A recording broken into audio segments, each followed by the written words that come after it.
नमस्कार मु मिता आम लक्ष्मी आंटी शाला चैनल को आपण मानक बहुत बहुत स्वागत। आज आम बनइबा दशपुर मुआ पिठा।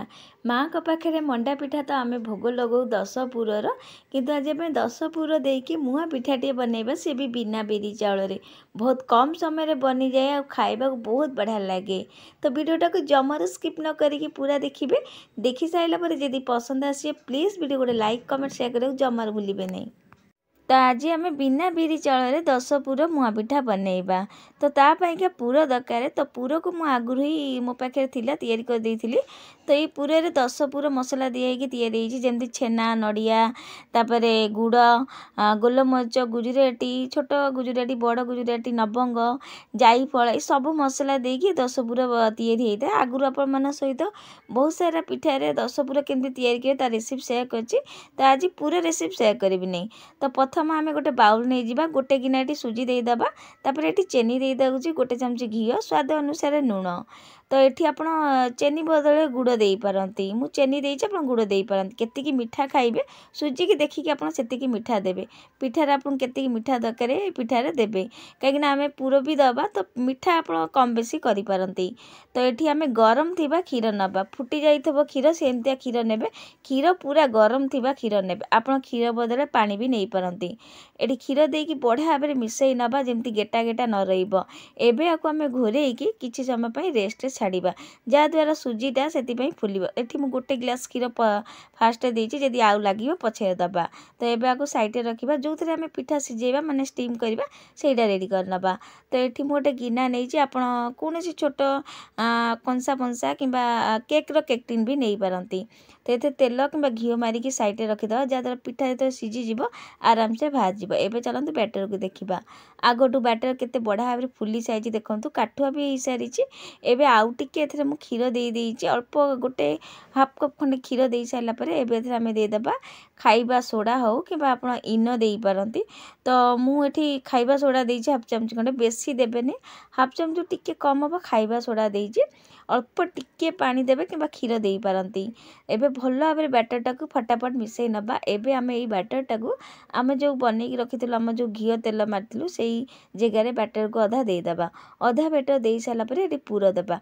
पुर रेसिपी बहुत सारा पिठारे शेयर करछि दशपुर केमती बनइबा आपण माने तो समेत जानी थे। तो ये देखो दे सारापर अधा सबू जाक जी पुर मु सबू पुर ये दे देइछि तापर जो बाकी जो बैटर थिला ताकू भी ये देदेबा सबुआड़े खेल चारिआडे देवे जमीन पुरा देखा जीवनी। एबे आकु आमे स्टीम करिया देखो ये रेडी हो सारी सिझापी आगुरी मु पानी गरम हवा बसई देइछि ता तले गोटे थालिया कि एमती गोटे स्टाण्ड देदेवे गोटे थालिया रखिदेइछि। एबे देखो से गिना जो पिठा आम रखिलु आणाटा ताकू देदेबा रखी साइला परे एबे आकु आमे घोरेइकी लो टू मीडियम फ्लेम रे पिठा को पूरा 15 मिनिट पर एटी आपण काढिकी देखौछि देखो पिठा केते बढ़िया भाव फुली सारी आ पिठा बढ़िया भाव सिझी भी जाइछि। आउठी आपण देखिकी जानि पाउथे ऊपर किछि हाथ यदि लगे कि लगे। एबे आमे गोटे छुरी हो कि कौन सी कंटा भाया जिनस धारुआ जिनस पूरेकी देखिए किसी जदि एमती लगू नहीं देखो छुरी मोर किसी लगुनि जानवे भितर भी पिठा आमर बढ़िया भाव में सिझी सारी। एबे आमे गैस को लिभे दबा आकु पूरा ठंडा हवा को दबा पूरा ठंडा हेले ही काढ़े आकु आ गरम गरम जमा काढ़े भांगी देखो ठंडा हो जाए पूरा। एबे आमे एमती चारिपटु आग प्रथम छुरी साहाଯ୍य छड़े नबा तो आराम से आम पिठाटा भाजीब। तो चारिआडू एमती छुरी साहाଯ୍य बढ़िया भाव में छड़ेला पर एबे आ ऊपर गोटे प्लेट रखिकी आराम से पिठाटा को लौटेइबा। तो पिठाटा बहुत नरम थाए तो हाथ में एमती टिके नौ छुरी रे चारिआडू एमती प्रेस करने जहाँ पिठाटा भाजीब। तो एबे आमे गोटे प्लेट रखिदेबा ता ऊपर आकु एमती धीरे धीरे करके लौटे नबा। तो ये देखो बढ़िया भाव को लौटे नहीं एमती हाथ टिके टैप टैप करना पिठाटा भाजीब।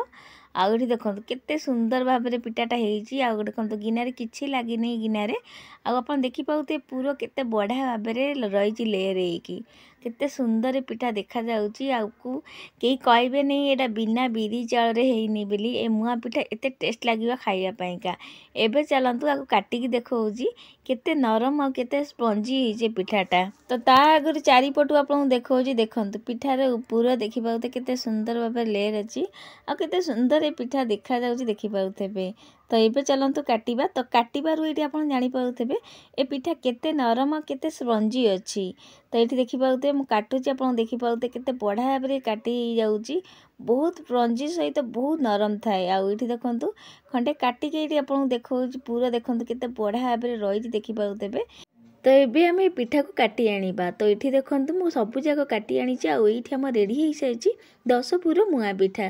सी भी बिना बिरी चाउल बनइबा जेते सहज खाइबा को बहुत बढ़िया लगे। बहुत कम समय बनी जाए। तो टिके नुआ पाखे आम मुआ पिठा को बनईचु सी भी बिना बिरी चाउल। तो ये माणबसा गुरुवार निश्चिंत घरे बनईकी देखो यही प्रोसेस रे ये 10 पुरर मुआ पिठाटा आ माँ का पाखे भोग भी लगातु निजे भी खातु घर लोक समस्त खाइबा को दिंतु। आमती लगे आपण मानकर अनुभव निश्चिंत सेयार करेंगे। तो आशा करुँची आज रेसिपी आप समस्त को पसंद आसब। तो मुझे पुणी थे आ गोटे नुआ रेसिपी नहीं आसबि। आज रोचे जय जगन्नाथ।